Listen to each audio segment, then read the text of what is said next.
Hey everyone, and welcome to the Mei Lee Show. We're keeping this up here. So far, so good. We're recording this right now, but we just released a teaser episode, and the response has been really good so far. It makes me really happy because the mission of this show is really to get people talking about Asian American issues, individuals, VIPs, but things that our community cares about, but also we want to talk about things that really are for the broader community. This show is about educating people and empowering people and talking about things that we, sometimes want to push under the rug, sweep under the rug, or not really face head on. So I'm so glad that the response so far to the show has been great. And it's because we're getting great guests to talk openly about themselves, about what they do. And today, I have a fabulous guest, I must say so. Toni Ko. Hey, Hi. Toni. Okay, let me do a little intro because some people might not know who you are, but they should, but they will know after this hour. We call her the Boss Lady. She even has a little placard on her desk that says Boss Lady. She is a brilliant businesswoman. A lot of you know what NYX Cosmetics is, and she started it back in 1999, right? 99.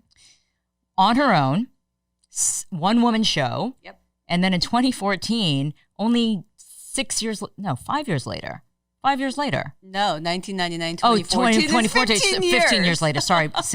Okay, I'm one of those Asians who cannot do math. Thank you very much at all. No, May, Yeah. seriously, I did the exact same thing. Somehow that decade of 2010 to 2000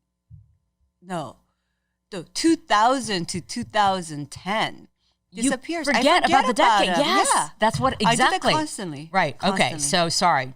Totally. It took a little bit longer for you to build the business. However, Yes. in 2014, Yes. a lot of folks know L'Oreal bought you out for a lot of money. Now, here's the thing, Toni. I hear these figures that are so vast, everything from 400 million to $1 billion. I mean, it's like really just the difference is huge. Yeah. So I know you're not allowed to divulge. No. Okay. It's somewhere in between, somewhere around there. Yes. I cannot say yes or I cannot say no to that. I am so sorry, I but know. I do I get have a non-disclosure agreement with L'Oreal, so I cannot. But it was one of the biggest beauty purchases, right, in the industry. In the year of 2014. Yeah, yes. it was huge. Yes. Okay, so here's Toni Ko, a girl who immigrated from Korea at the age of 13 with her family, didn't speak a lick of English. Didn't know American culture. Your parents started the beauty business, with individual stores, and then they grew that. And then you decided to go off on your own when you were 24, 25? 25. 25. Yes. Okay. So I look at you, Toni, as obviously the American dream, right? The success story.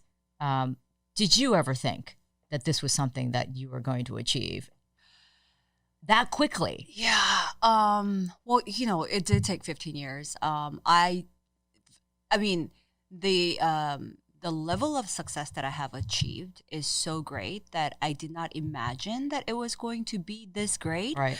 But somehow, ever since I was a little girl, I knew that I was going to be something. Really? Yeah.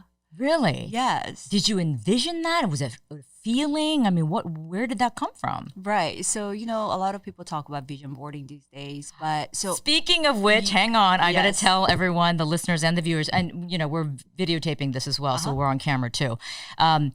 Just recently, you co-hosted a vision boarding party.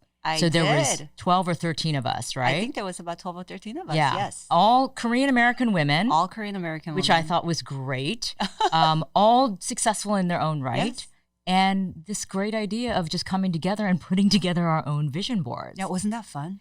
It was super fun, but I have to admit, my vision board looked really lame. I loved your vision board. It was Toni, you're just clean. being no, you're just being nice. No, Toni's was like all stylized and beautiful and perfectly symmetrical. Mine seriously looked like a 30-year-old put it together, slapped together. But it doesn't matter what it doesn't looks matter. like, You're right. as long as the board translates your vision, Yeah. and that is, this is for you. This is not a piece of art that's gonna hang in, And it's not at a museum. competitive. It's Yeah. not competitive. Right. This is just about you, and as long as it makes you happy, as long as you get your vision out of your vision board, then it doesn't matter what it looks like. I thought it was a great idea because what it does, it does help you start focusing on things that really speak to you, Yes. right? And what you really are thinking, yeah, you know what, this is what I want to achieve maybe Yes. this year or further down the road. Right. And so there is really a great purpose for doing this. It's not just Right. all fun and games. It No. does work. Yeah. And what it is, of course, like number one, it gives you the focus by Yeah. looking at it every day. But what it does is what you're not seeing is the distraction, because Yeah. there's no distraction on your vision board. Yeah, that's a Yeah. good point. I didn't think of that. Yeah. Yeah. So yeah. that's really good. So going back, I kind of used to do my own version of vision boarding. I mean, it wasn't like there was no term for it. I was in my early 20s and, I used to cut out like a picture of a yacht.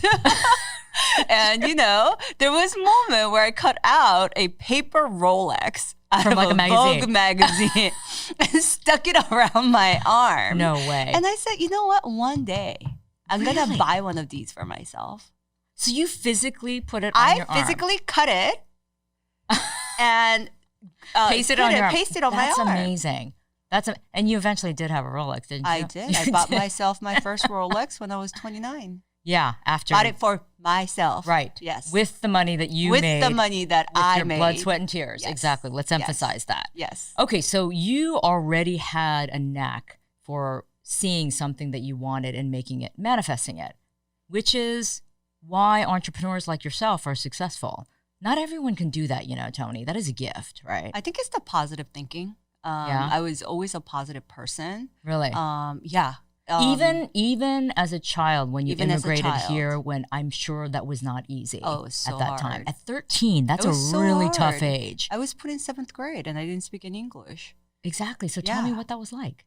Seriously. Horrible. No parent should do that to their children. I'm like, I tell my parents, I'm like, what the hell were you thinking? Yeah. And where was this? So we landed in this area called San Fernando, not the Oh, San yeah. Fernando Valley, on San Fernando Road. It was like okay. a small little town that was wedged between Glendale and Los Angeles. And we ended up in this like totally like Melrose Place style U-shaped apartment with a swimming pool in the middle, like one Yeah. of those apartments, yeah, yeah. two-story apartments. Right. And well, we didn't have a lot. My mom came here with very little money, and I'm the last child in the family. So I don't even know this. How many kids in your family? 3, including myself. So I'm the youngest one. I have an Okay. older sister who's 4 years older than me. I have an Yeah. older brother who's 3 years older than me. So my mom came. I think when she landed in U.S., she had like $2,000 to her name. Wow. And with 3 teenage 3 kids. children. Right. So yeah. And none of you spoke English. None of us spoke English. Yeah. Well, my sister did better because in Korea, you know how they teach you English as a second language? Right. But it doesn't matter how well you're trained in a foreign country.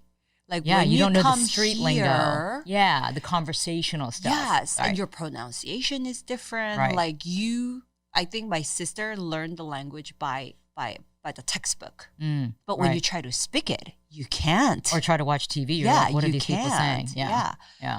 But I was at a very odd age of 13 where I did not take any English class because I had just graduated sixth grade from Korea. Mm-hmm. And then we moved here, and then I was put in the 7th grade when we moved here. So then here in USA, they do have an amazing program called ESL, which is English Yeah. as second language. Right. So I was in ESL class for the first 3 years. So 7th, 8th, 9th grade, I was in the ESL class. That means you're in a class learning English for Right. 4 hours a day. But still going to regular school too, right? Or You no? are going to regular school. Yeah, So these okay. ESL classes are held at a regular school. Right. But unlike the other kids who go to, English, math, Science, all that stuff, yeah. instead of going to those classes, you go to your ESL class because you got to learn English Right, to study be able anything. to learn anything. Yes. Right. Yeah. So I feel like there's part of me that feels like I got my childhood stolen. Oh, because you I were don't know. just Is all that you were if, doing was learning English. And, yeah. And then like the other, so you go to there's like 6 classes, right? Yeah. So 4 spent on learning English, and then you had to do PE, Right. physical activity class. Right. And then I think the other class was like art or something. I can't recall. Oh no, math class. Yeah. Okay. I remember. Yeah. And so like I was like, wait a minute, like I You're not look getting the back and I'm like, I did not get the full education. spectrum Yeah. Oh, of that's the interesting. I didn't entire- realize that was Yeah, happening. and then Okay. when you're put in a high school, Right. your English is not that good, and now you're trying to catch up. With the other academics. Yes. Right. Wow. So it's okay. super difficult. So on top of that, then you're probably trying to fit in as well, just socially. Yeah, And very awkward. Was that awkward? I mean, what were you Super like? awkward. I mean, because right now, everybody looks at you. You're this glamorous businesswoman. Really? Jet set. What do you mean, really? Seriously? No. Okay. Let me just say my piece. Glamorous businesswoman, jet setting. Oh my gosh. Starting different businesses and all that. Uh-huh. But you always have to remember that we all came from somewhere. Yeah. And so you were awkward. You're trying to fit super in. I mean, awkward. tell me what that was like, because I was such a geek as a kid, total geek. I was like ugly duckling. I mean, I'm petite, now. Yeah. Imagine as a child, I was Okay. super petite Yeah. amongst a sea of white people. Yeah. So I look like, like a Lilliputian or something, So what was it like for you? Well, so you grew up East Coast, right? Ohio.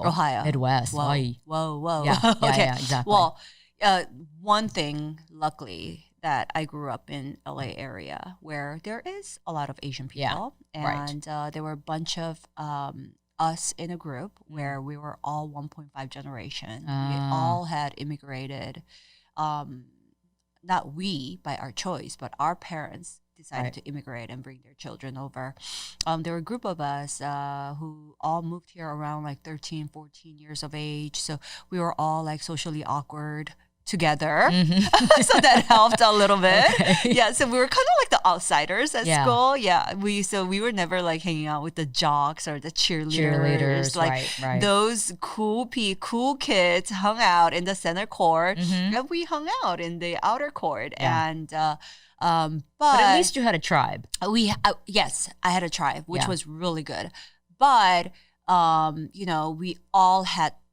we all had both parents who worked or a single parent who worked. So so I used to ditch a lot of classes. And, Did you? Yeah. Yeah. Well, I did mean, a lot of things that I wasn't supposed to do. well, we all do to a certain extent, Yeah. yeah. But during that time is when you were getting exposed to the beauty industry because Yeah. of what your family started, right? Yes. The cosmetics Yes. shops, right? Yes.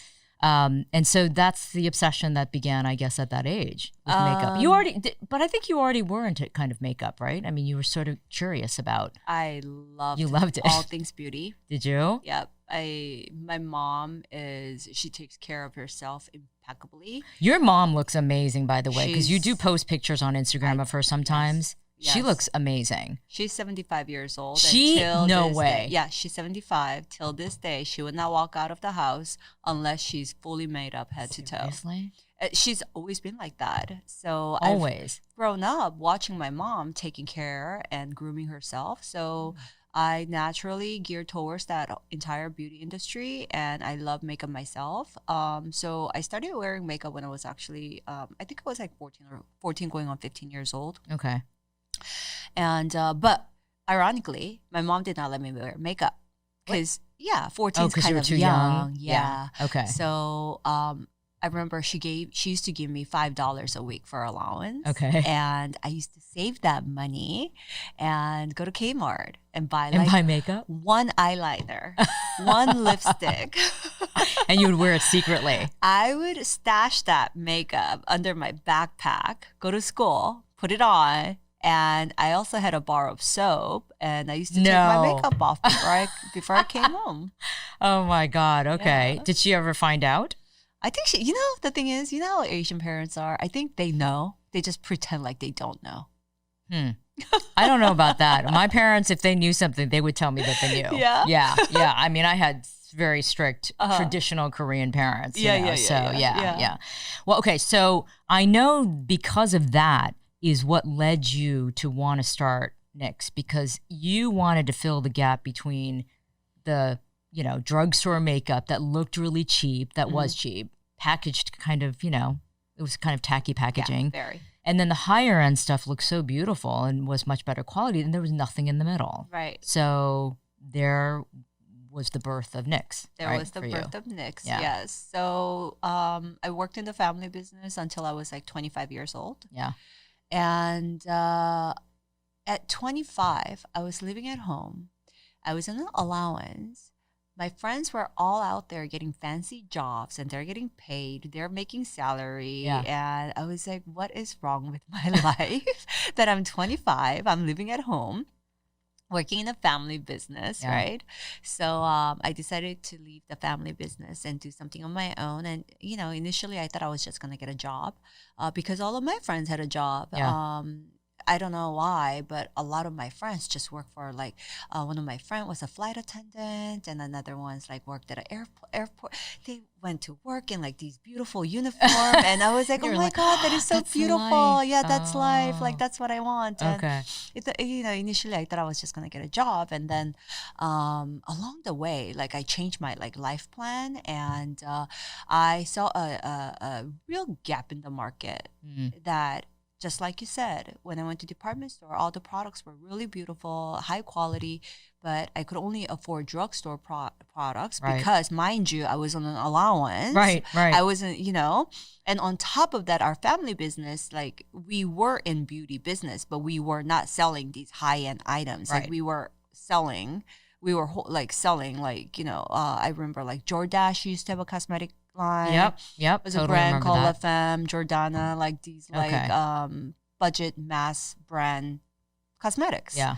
So so I couldn't afford the department store products. So I used to go to drugstore, buy these products, and I'm like, the eyeliners, you have to burn the eyeliners. I totally Do you remember that. remember Yeah. these days, Because right? you would have to melt it because it wouldn't go on. Yeah. Otherwise. Yeah. Yeah. And Yeah. like the lipsticks were like Horrible They were colors. horrible. Yeah. And like even the packaging. You know what I really hated was whenever, like we used to go out because you were like 20 something, like we go clubbing and stuff, and all the girls go to the bathroom and that's where you hang out. Yeah. You know and this, put on right? your Yeah, you makeup. put on your makeup Yeah. and you talk. And my friends are like taking out Lancome, and here I am with a cheapie. I'm not gonna name the brand, but I'm like, oh my God, this like looks like it's from drugstore. It made me embarrassed that you know how that feels, right? So So you saw a need yeah, because of your own need. absolutely. Yeah. That's, like most inventions, most Out of problem necessity. solving comes out of It does. necessity. Exactly. Somebody was out there trying to solve their own problem, Right. and that's how things are made. Right. I was trying to solve my own problem. You didn't want to be embarrassed anymore. Yes. And I was like tired of burning eyeliners. I was like, stop, this needs to stop. You're like, So- oh, damn it, I forgot my lighter. Yeah. Okay. So I knew, because of our family business, I knew a manufacturer in New Jersey area that made cosmetic pencils. And this was the time when we all used to wear, like, remember when we used to line outer lips in like really dark brown color, and we Yes. used to wear these like frosted Why did pink, we or, ever like, do that? That was hideous. It's coming back. No, shut Yes. up. No, Yes. no. Yes. no. Trust me. Trust me. It's like when they told me shoulder pads were coming back. I'm like, no, I'm please. wearing shoulder pads right No, now. not like that. Oh, you are, Toni. Oh my God. Oh my God, I'm so sorry. No, you know what? The only thing that should not come back are the Birkenstocks. Oh, but did those ever Everything's go out? game. No, the hippies always had Birkenstocks. So- Everything's game, only Except except, for the Crocs and Birkenstocks. Okay, like, I never dear wore Lord, either. Like, I never wore either. Yes. Okay. All right. So that's okay. The lip line. Yes, I remember that It trend. will come back. It will come back. Ay, ay, ay. Yes. Okay. So lip liner was a huge category in the Yes. beauty business, and I knew I wanted to start it with the pencils, so I did. Okay. So you saw this trend in lip liners. So you're thinking to yourself, maybe I could do this. Maybe I can make these lip liners. Yeah. And so you did. Yeah. Basically. I said I want to make a brand, and I will start with cosmetic pencils, lip liners, and eyeliners because it was such a hot category. Right. And I knew a manufacturer, so it's just like multiple things coming together, right? And of course, next is funding. Like, where do I get the money? And I had a conversation with my mom, and surprisingly, she wasn't hesitant to my idea at all, and she wrote me the check for the seed money. And she said, okay, this is your shot. I'm going to give you one shot. Sort of something like that. Yeah. Her exact words were, do whatever you want to do. Even if you fail, it's better to have that experience when you're younger than when you're older. Okay. And she said, go. Here's the thing that surprises me about that. And I think it's because it's the Korean side of me. Yeah. You know, Korean parents, especially, they're so rigid when it comes to what they want their kids to do. Yeah. Right? They want them to be professionals, Right. doctor, lawyer, engineer, Yes. professor, Yes. you know, something that's really stable, Yes. very academic, Yes. things like that. And so oftentimes Korean parents aren't supportive of their Yes. kids doing something a little offbeat. Right. And then for you to go off on your own and become an Right. entrepreneur. Now, granted, your mom was already in the cosmetics business, so maybe there was a level of understanding and openness. Yeah, no, see, the thing is, I have very unconventional parents, and then my family is very unconventional, kind Okay. of. I am the third generation entrepreneur in my family Oh, I didn't from know my that. father's side and from both my mom's side and my father's side. Oh, So I see. Yeah, so my grandfather's side were from North Korea. Yeah. And my grandfather was doing an import-export business between Korea. Well, then there was no North and South, so it Yeah. was just Korea. Right. Korea and China. So my dad was actually born in China. And he lived in I China until he was see. 5 years old. Okay. And he had a business, Uh-huh. which didn't go well. That's why we ended up in US. Right, But- right. Okay. And then my mom's side also were landowners and entrepreneurs. Okay. And my mom's father's side used to own a newspaper company. Oh, all in Korea? All in Yeah, Korea. All okay. in Korea. Right. So like we So are it's in just your a blood. very entrepreneurial family. Right. Yeah. So in Korea, like all of my mom's side, my father's side, both families were in businesses. So if it's coming from both sides of the family, it's totally 100% in your DNA. Yes. So it makes sense. Yeah. Okay. Uh-huh. Okay. There had to be a fear factor though, because when you're launching anything like this, there's a huge risk that Yeah. you're taking, right? But did you know when you started that you were going to be successful no matter what? Like, did you have that kind of drive where it's just like, I don't care what it takes, I'm going to make this successful?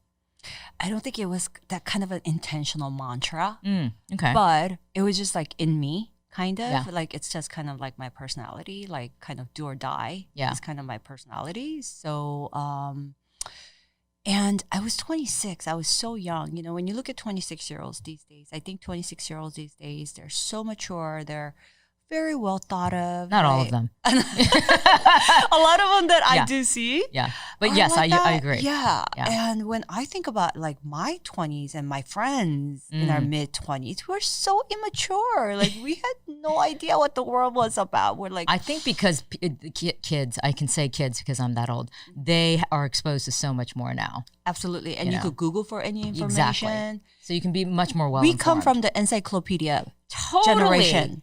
Totally. Yes. There's no computer. There's no internet. AOL Yeah. dial-up. Yeah. I admit, I still have my AOL Do you still email have the address. account?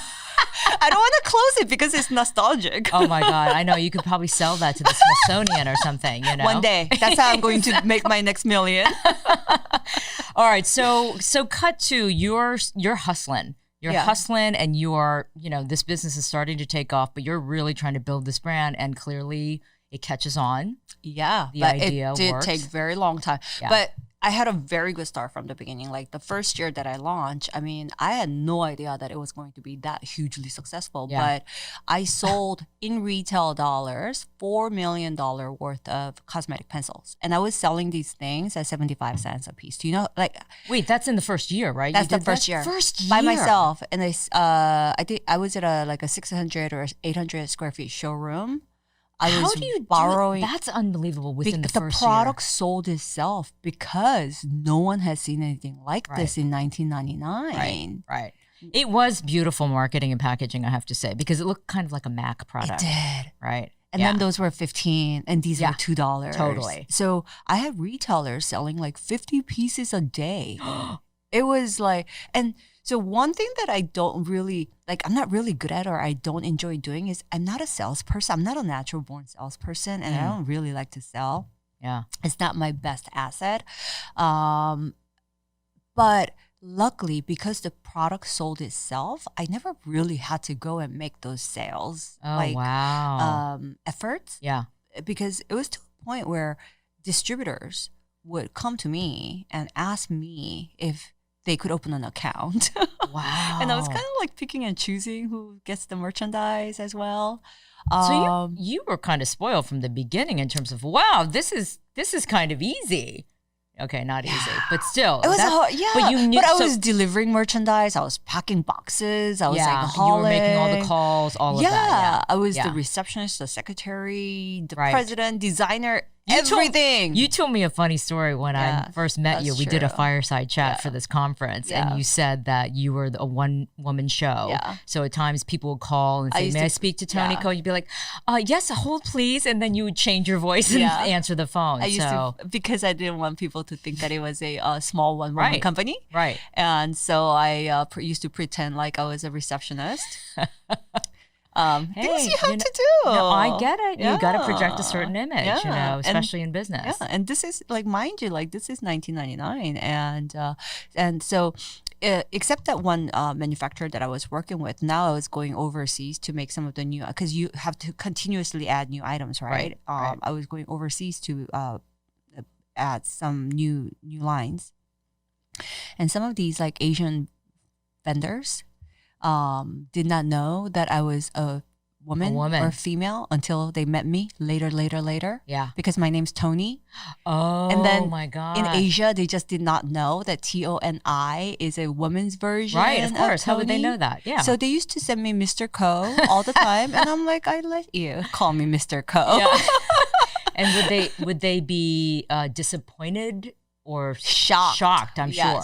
Right. Shocked. And would their demeanor change? In not a good way, or were they okay? No, they're okay. And because, by then, like, we were already doing business, and like we had developed some sort of a relationship already, that they couldn't like completely do a 180 and become somebody else. And, I was like selling for them. Like I was making them money, of course. Of course. Yeah. Of course. Yeah. They're going to be, So I still have like really good relationship with all of my ex vendors. Yeah. Well, that's good. That's good. Well, so, I think a lot of, especially female entrepreneurs, still struggle with the idea that it's still a man's world, in business. Yeah. You need to get that out of your head. You do. And I think, we're starting to reprogram girls and women, right, in a different way. Right. But it still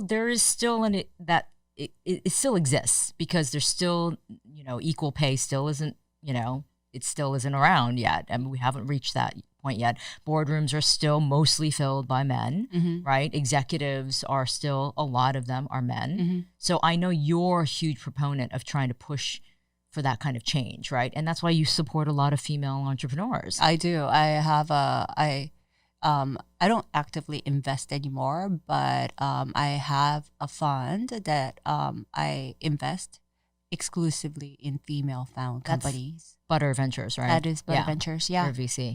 Yeah. And you have, and I've seen some of the companies that you've invested in. Oh my God, some of the amazing companies, they're doing so well. One of them is a slime company. It is. What?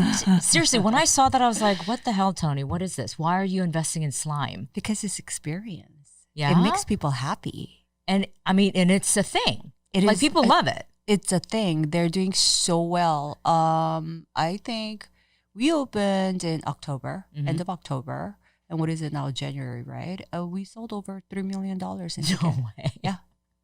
Wow. Yeah. See, so you also have to have a talent to see what is potentially going to be a big thing, is potentially going to work. Yes. Right? But I mean, so in life, in business, we could always highlight the good things and the great things and the successful things. But, there are also things that didn't work. And, like even with NYX Cosmetics, the first year I had a huge success. But, along 15 years, that doesn't mean that there were moments of despair or, like really frustration. Like, that's all baked into business, right? It's given. Even with my portfolio too, I have like 2 companies that went out of business where I have invested. Yeah. And It there are happens. companies that I think will go out of business, unfortunately. Yeah. But that's just part of business. That's And life. Yeah, that's You can't life. have all winners. No. Yeah. But, Yeah. they're the winners that But it still I'm just hurts. happy for the winners. And I just Right. want to highlight that and accentuate that. Yeah. And, like the ones that did not win, let's just learn from the lesson and move on. It still hurts though. Oh, yes. Yeah. I mean, May financially. you're like stabbing No, me. but I mean, let's be real. I mean, it's just like you're not like, oh, it's fine, I move on. It still hurts. Of course. It hurts financially. It hurts a little bit Yeah. to the ego because you thought you knew what you were doing, and then it ends up not being the case. So yeah, Especially my second company too. I had a sunglass company in between. I still wear those sunglasses. I know the sunglasses are amazing. The sunglasses. Okay, so let's just briefly talk Yeah. about that. It was first called Perverse Sunglasses, Yeah. and then you changed it to Thomas James LA. Yes. And you were trying to break the monopoly that sunglasses, the business. I didn't even know this. Yeah. That there was a monopoly on Oh, yeah. sunglasses, Yeah. right? Uh-huh. Only like One company owns 82% of the market share. Right, all the Globally. brands, all Globally. the names that you know, All the one retailers. company. One company. And so you were trying to penetrate this, Yeah. market Yeah. and make sunglasses that were much cheaper and Right. still very stylish. Right. So what happened? So I achieved that. They were cheaper and they were stylish. Definitely. Yeah. Like I said, What I still wear did not them. achieve is the distribution of the product. What happened? Yeah, without sales, there's no company, right? Right. Well, so this is like, even monkeys fall off a tree. This Korean, even monkeys fall off a tree.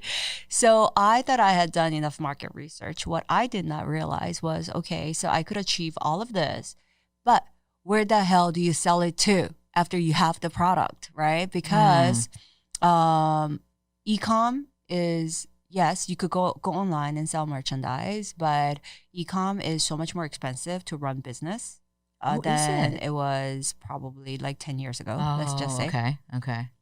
And also, there isn't there is you cannot go to Target and sell sunglasses there because they have exclusive deal with this company that owns 82% of the market share. So they would not buy sunglasses from anybody else. I see.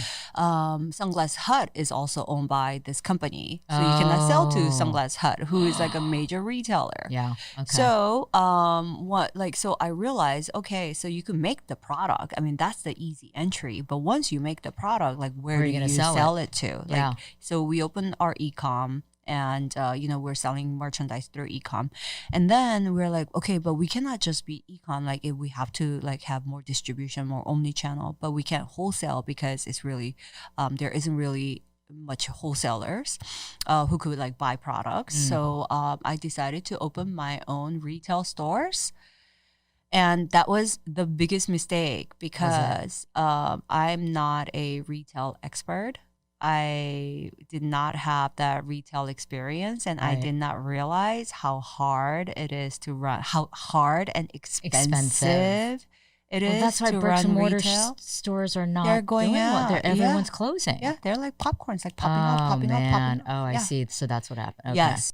At that point, you're thinking this business isn't going to work. You had to make a decision. Yeah. To stop.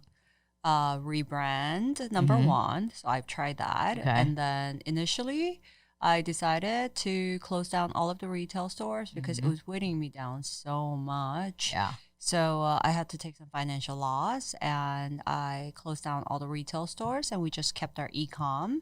We lowered our price, and that made the business run much better, much smoother. Okay. And I'm actually going to exit out of this business around February. Oh, okay. Yeah. Okay. Yeah. Oh, I thought you were already out of it. No, I still have it. Okay. However, you've now already started a new business. I did. So Toni, I mean, she is a serial entrepreneur, textbook serial. You can't stop.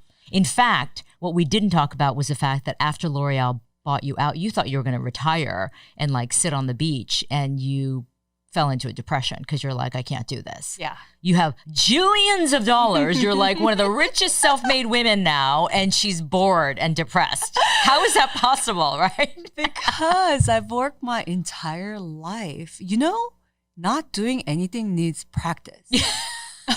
There's art too. I not could try doing that. anything. I would love to try it. You will be depressed. No, you know what? I am telling you, you will be depressed. I poke fun, but I Yeah. totally get it Yeah. because there have been times when I have done nothing just to take a break, Yeah. and I start going stir crazy.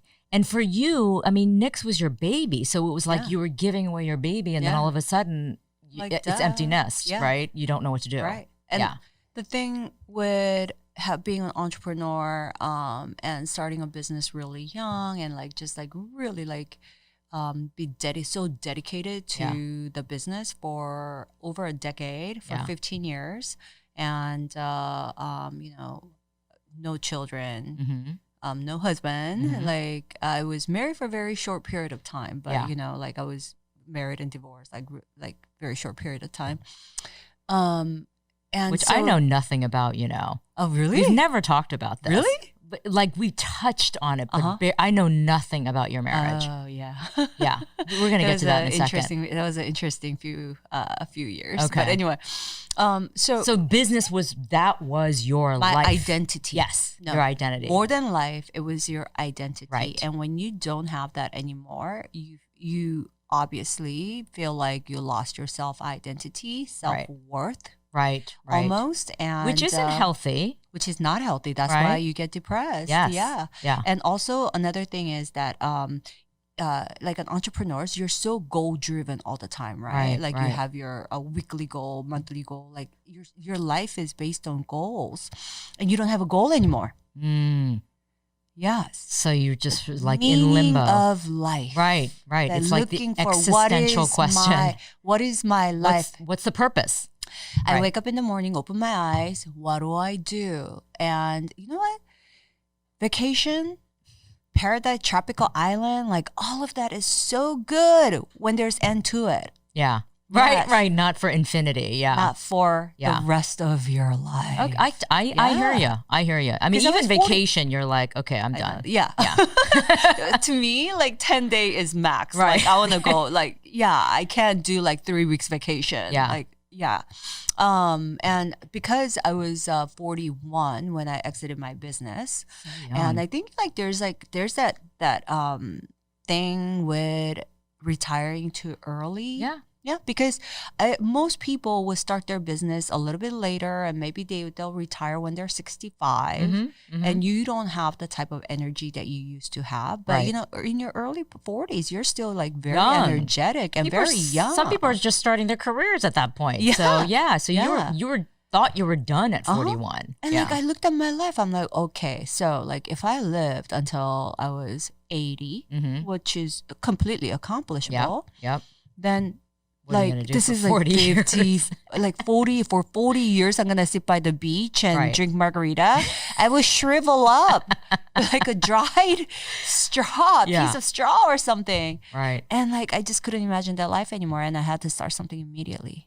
Yeah, I mean, you didn't even last a year, did you? No, before you started something. Yeah. So, like one thing I was doing was, of course, I was building my real estate portfolio, because after you have your huge exit, you have to put the money to Wait, work. Let's just pause. Huge exit.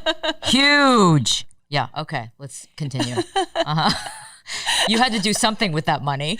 Yeah, because money can sit in the bank. Yeah. Like the interest rate from bank is like laughable, Nothing. right? Yeah, it's right. Small. Yeah, you had to make it work for you. Yes. So I was building I love real estate. Do you? It's like one of my passion as well. So I was building my real estate portfolio, and then like I started my fund. So I was like looking at like different companies to invest in, so meeting with different female entrepreneurs and whatnot. But it wasn't like fully fulfilling to me. Right. Like I'm a product person, and I love creating products and being creative in that way. So I needed to start something that had to do with me creating products. And because I have the non-compete with L'Oreal, I couldn't start any beauty business. And so I started a sunglass company. Got it.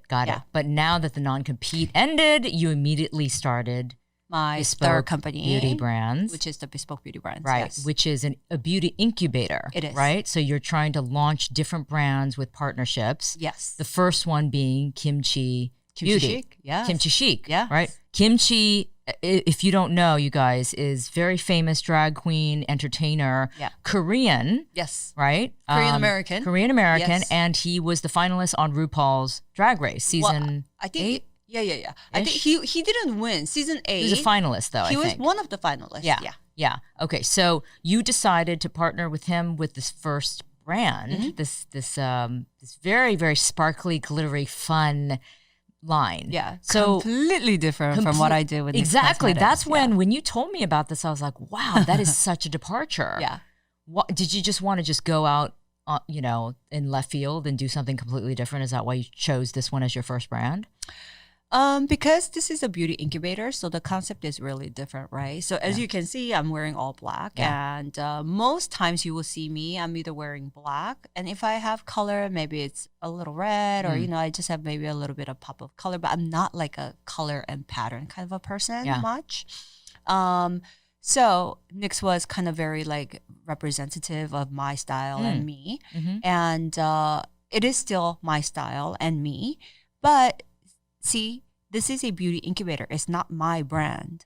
It's my partner's brand. Oh, so I see. whatever Okay. I create has to follow their brand style and their brand guideline. Yeah. And so what I create for Kimchi Chic Beauty right now is following kimchi style. Right. Yes. Which is very flamboyant, very colorful. Super cute though. Super cute. Super cute, yes. Yeah. And it's doing well already. We're doing you really just well. launched a few months ago, I right? know. We have like 72,000 followers on our Instagram. Okay. We're gaining followers like really fast, and business is really good. Yeah. And we were just at a trade show. It's called the IMATS. It's a over-the-counter trade show, and the response was amazing. Was it great? I was so happy. I followed some of your stories on Instagram from that convention. What was it? IMATS. IMATS. In Pasadena. Uh-huh. But your cash register was stolen. I saw that clip. I was like, what do you mean your cash register was stolen? Somebody took the damn Somebody cash took register? The damn cash register. But it wasn't like a full size Right. cash register. It was like when you go to trade shows, you take like a small cash box. Right. So somebody swiped yours and other people's, right? Yeah. There were I think there was 2-3 other That vendors. sucks. Who, People suck. I honestly, really, you go to a show where people are trying to sell their products and you take their damn cash box. Yeah. And Oh it's my just God. gone. In a under second. your nose. Gone. Professionals. Second. Professional. Yeah, professionals. And you know what? Those when things like that happen, it's never one person. They always work in a group. Totally. Yeah. Several It's a people group to effort. distract everybody, and then That's one person swiping That's it. exactly Yeah. how they do it. I'm so sorry that happened. It's okay. But I'm so glad the response was so good. Yes. Yeah. Okay, so this is the first brand, but your plan is to help launch several brands a year, right? Yes. That's your vision. Yes, Yeah. yes. Yeah. So second brand that I signed, which we're gearing to launch in July. It's called My Johnson. And My Johnson? My Johnson. What? Okay, please tell me what this product is. Yes. Because, I'm having visions in my head It of is what that that means. vision. Is Yes. it You're real- correct. You're correct. Wait. Yes. So what is it? I mean, It's really? It's man powder What do you mean? For what? for certain parts of man's body. No, I understand what part you're talking about, but Yeah. what do you mean? Powder for smelling good or? Multi-purpose. So anti wetness, staying dry. So drying powder. So baby powder kind of stuff. Yeah. Did you know that 35% of the baby powder is used by men, purchased by For their genitalia? and Can I say penis? I can say penis, right? You Oh said my it. gosh, really?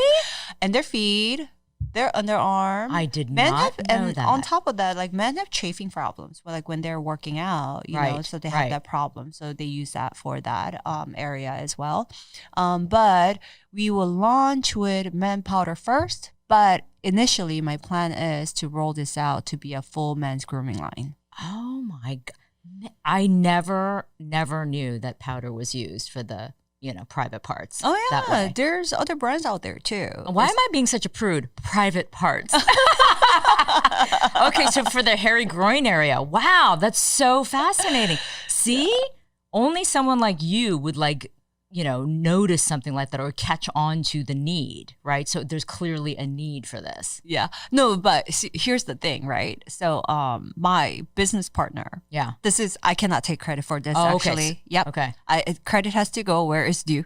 And then this Fair is enough. all of I like my business partner's idea. Wow. He's actually a consumer of Okay. such product, Ah. and he actually comes from P&G, where P&G sells the baby powder. Of course. Right? Makes sense. And he had this business idea for a while, but Okay. he is a tech entrepreneur, and this is a CPG play. So CPG being consumer product. Consumer product. Yeah. Mm-hmm. And so when we had a discussion, I just say, hey, you know what? Why don't we do this? Let's partner up.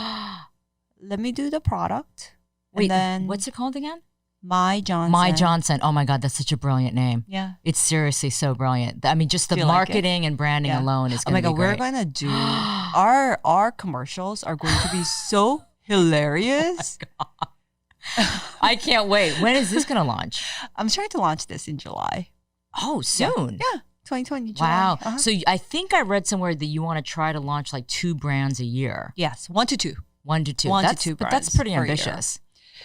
It's ambitious, but it's doable. Yeah. Yeah, of course. Eventually, I'm gonna get to a point where I cannot do a lot of things myself. Right. So this is the next thing. Next step is to build a team. Yeah. And when you with the right team, anything is achievable. See, this is what kills me, Toni, about you is that, again, you made this tremendously huge exit when L'Oreal bought you out. So you could have, you could have retired forever, but you didn't. You chose not to.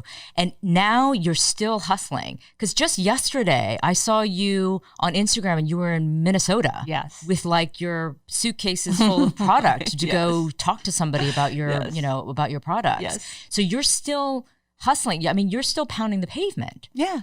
And you're just this billionaire woman doing this still. And I mean, that's Why should you not? Because it's inspiring, though. It tells people that, you know what? Success, yeah, you can achieve it, but you know what? You still have to work. You still have to be driven. You still have to be hungry if that's what you want. Right. Right? And you're still hungry, clearly. Right. You know, here's the thing. Am I as hungry as I was before?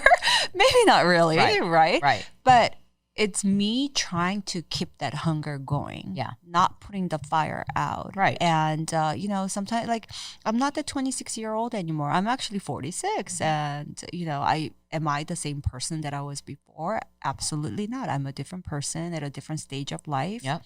And there are certain things that I would not give up, of course. But there are certain things like yesterday I flew coach. Oh, you did? Yes. See, I didn't picture that either. No, but here's the thing: when I fly on my own dime, the business is my own dime too. But I have business partners right now, so this is not my money now. Although I have invested the money, right? Yeah. And so when I fly for my personal, I fly first class. Yeah.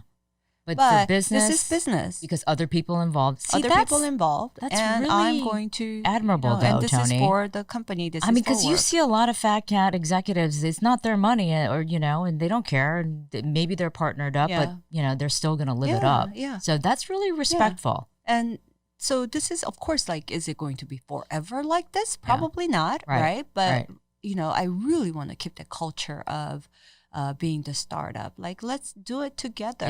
Yeah. And like, be responsible. Be responsible. Like, let's do it together and let's be responsible. So, and like, if my staff, if you're gonna fly coach, I'll fly coach next with you. That's awesome. And we share the room. But Toni, I gotta ask, what's it like to be rich? What's it like to be so rich? Fantastic. Honestly. I mean, we all dream about, hitting the lotto or whatever, and then what would we do with the money? But you are truly self-made and truly you are wealthy. I mean, let's not beat around the bush. You're wealthy. So what is that? What is that? The Toni Ko, the rich Toni Ko, like compared to what you were like before? I mean, what are the differences when you have that much money? Yeah. Well, my lifestyle itself had not changed that much because I was how do I say this? Okay, so here's the thing. So being wealthy has a lot of great, fantastic qualities to it. First of all, the thing that you're financially independent and you don't have to worry about, because finance adds the biggest stress to life. Absolutely. It adds stress to relationships, doesn't matter man, woman, family, friends, whatever that may be. And, between people, like a business too, as a business owner, like making the next payroll, like keeping that inventory in stock, like those are like the biggest burden and the biggest stress, right? So that's been lifted, and it's an amazing thing for your life. Right. But is it the best thing in your life? It is absolutely not. You know how they say you cannot buy happiness? Yeah. And that is so true, because money cannot buy happiness. Right. It is a part of the happiness, but it's not all of the happiness. Yeah. And people who think it is, they find themselves feeling very empty, right? So I appreciate it. Yeah. Okay. But does it define me as a person? It really doesn't. And my lifestyle has changed, but it's not like I don't fly, like I'm not flying around private plane. Yeah. Although I could probably do, but I'm just not into it, Am I buying like, I don't know, crazy like yachts jewel and like Rolls Royces and like I'm not wearing You do anything. have a very nice shoe collection though. I do. See, there are things that I spend money on. Things that you like. Yes. And those things I splurge. Right. But at the same time, like there are things that I'm very thrifty about where I hate using, for instance, I hate wasting Ziploc bags.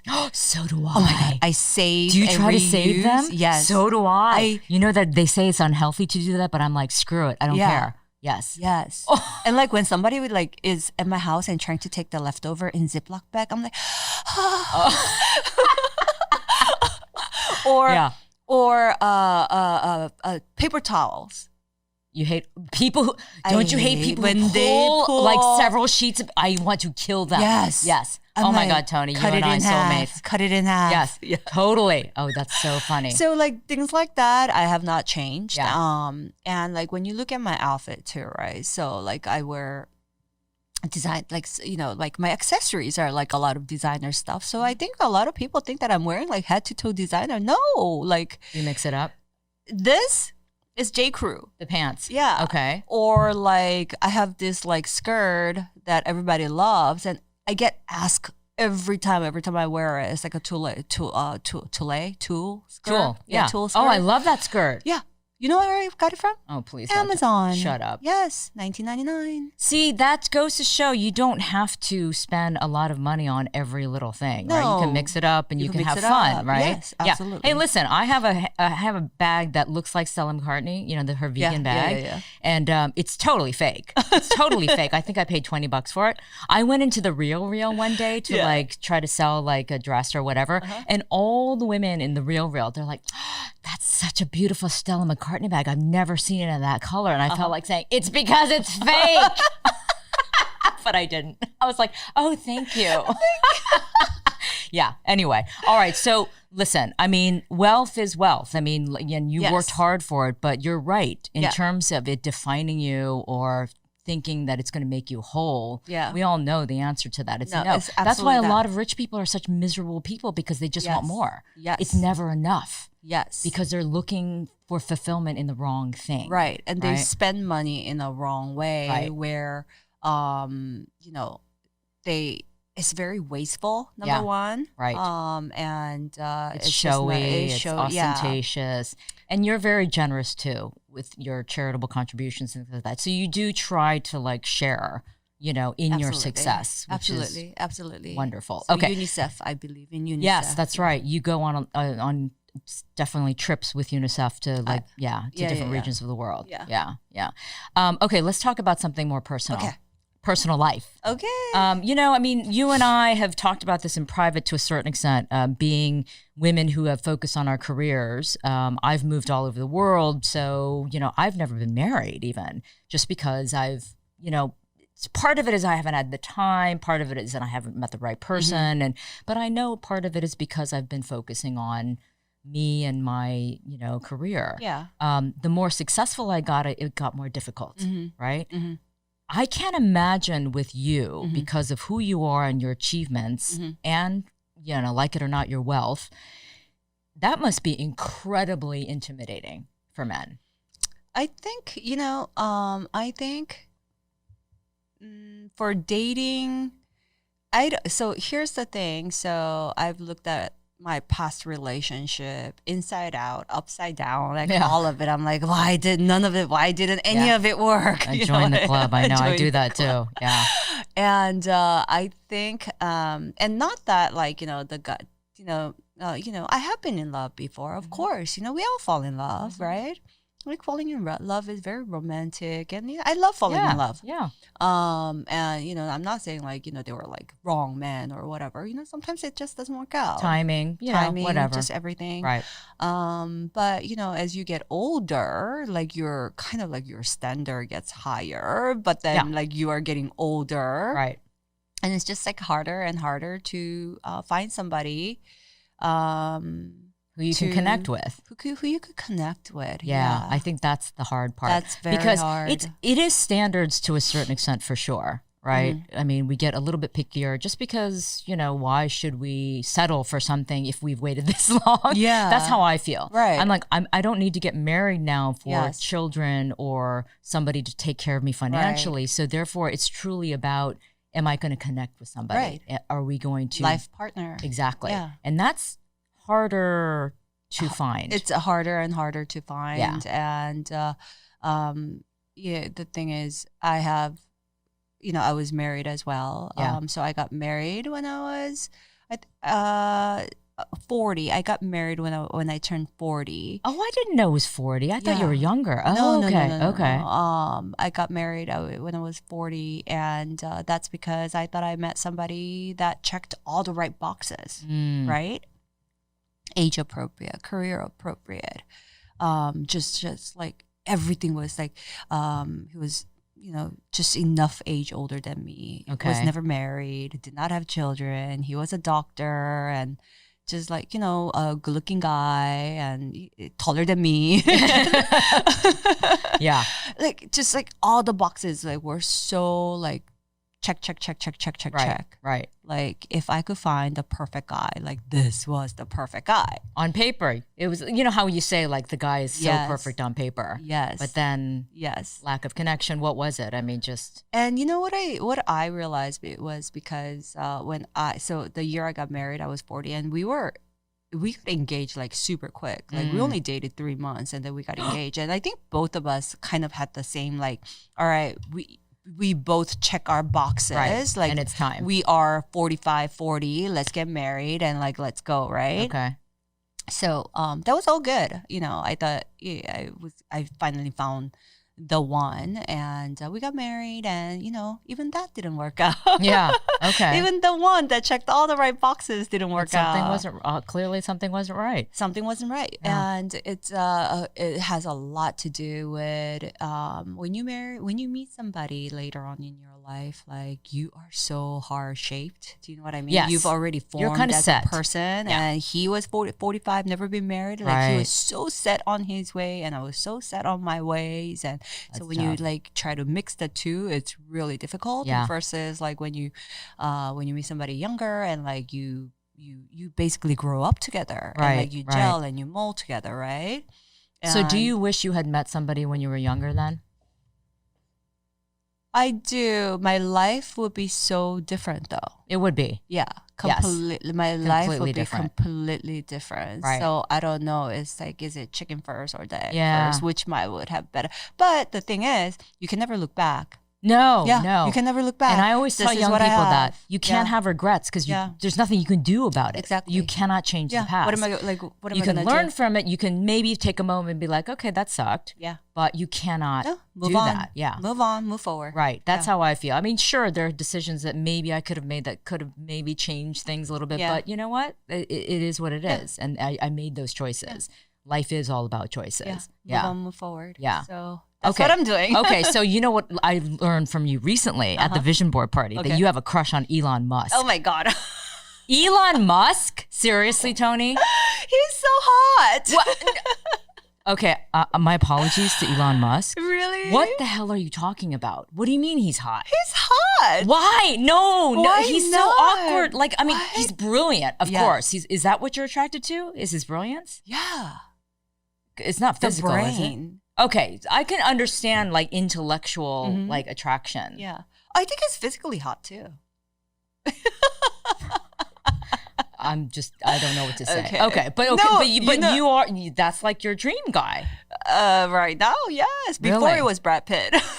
Oh, well, yeah. I mean, for me, Oh, yeah. yeah. For me, it's I love Ryan Reynolds. Yeah. Yeah. Yeah. But okay. So, are you dating now, or do you want to be dating, or are you not interested? I'm not dating right now, and I don't think I have time to date. So Yeah. I'm not interested in dating. Would at the you ever get moment. married again?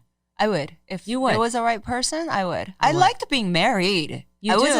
wasn't I didn't like who I was married to, but I liked the concept of married. I felt for the first time in my life when I was married, I felt very settled. Huh. Yeah, there was a comfort. Really? I felt like I was always buzzing above somewhere my entire life, Mm. and I found my landing pad. So you felt kind of rooted. Yes. Ah, interesting. Okay. And yeah. So you wouldn't mind feeling that way again? Oh, absolutely. Yeah. Of course. Yeah. Okay. Yeah. Yeah, I'm not sure. I mean, I've never been married, so I'm not sure what You to should feel. try. Maybe I should You know try. what they Yeah, say? maybe I should It's- try. no, It's no, like, no. maybe I should try this Coke, or what. I mean, it's like, yeah, okay. Yeah. No, they say marriage is get married is bad, not get married is bad. So why not try? True. No, I've never tried. And then you know what? Actually, I have some friends who are happily married. Like No, really, me too. And then yeah. I have some friends who are miserable. Really So, married. it goes Yeah. both ways. Yeah. But then the only way to find out is for you to try it yourself. Yeah, I have to just meet the right person. I just You haven't. will meet- Yeah, that I've been person will close come twice. along. Believe it or not, Yeah. I've been close Yeah. twice. That but, person will come along. Yeah, Yeah. if that's in the cards. Yeah. If it's in the cards. Yeah. All right. Before we go, last thing, because you're a beauty expert, what are some of the beauty tips that you would give people about taking care of themselves? I mean, what are your favorites? Take care of your skin, number one, because you cannot layer on enough foundation in the world. Like if the foundation itself, which is your skin, isn't good. Yeah. So skincare is very important, and you'd be surprised how many people actually don't wash their face at night, which drives me I know. crazy. I can't believe people do that. Yeah. But yes, I have friends who don't. Yeah. So like wash very thoroughly, and a good, like really good way to wash your face is, of course, like and then when you cleanse, we use a lot of like makeup wipes and stuff, makeup remover wipes and stuff like that, right? Like don't tug too hard, because that will all that's like you're stretching your skin, and like it's gonna that's gonna make wrinkles set in. So Right. don't like tug too hard. Be very gentle with your face, and when you wash, so you wash with soap and cleanser, whatever, lukewarm water. Make sure to have a cold splash at the end of the face wash. Because what is that? That tightens your pores. It tightens your pores, Right. and it keeps your skin healthy. So And that's so easy. It's You don't so have to spend easy. a bunch of money on like expensive No, products if you can do no. that, right? Yeah. Okay. So do that, and then for like a makeup tip is like your eyebrows very important. Mhm. Find the shape that works for you. Find the shape that makes you confident, and that just like arches your brows really well. And find joy and happiness in makeup. Like Yeah. it really does brighten up your day just by having that coat of mascara, just having that lip gloss. Well, they say like even in a recession or depression, lipstick sales Yeah. go up because Yeah. it makes people happy, and it's a cheap way to make yourself happy. Yeah. So that's the brilliance of makeup. Yeah. Yeah. That's why I love the makeup business. I know, and that's why you're so good at it. Toni, it was such a pleasure talking to you. Thank you so much for giving me the time. Of course. And I love you. You know I that. love you. Yeah. Yeah. So good luck with everything. I can't wait to see this next career of yours, this next chapter in your life. I'm sending you a body powder when my Johnson Oh my gosh. launches. I just want it for the name because that's so fabulous. You have to promise you're going to display it. I totally prominently. will. All right, Toni, thank you. And I'll see you. We'll do dinner or lunch or something soon. All right. Okay. See ya. All right. Okay. That is the Mei Lee Show for this time. Thank you so much for listening and watching, everyone. Until next time, have a good one. Bye.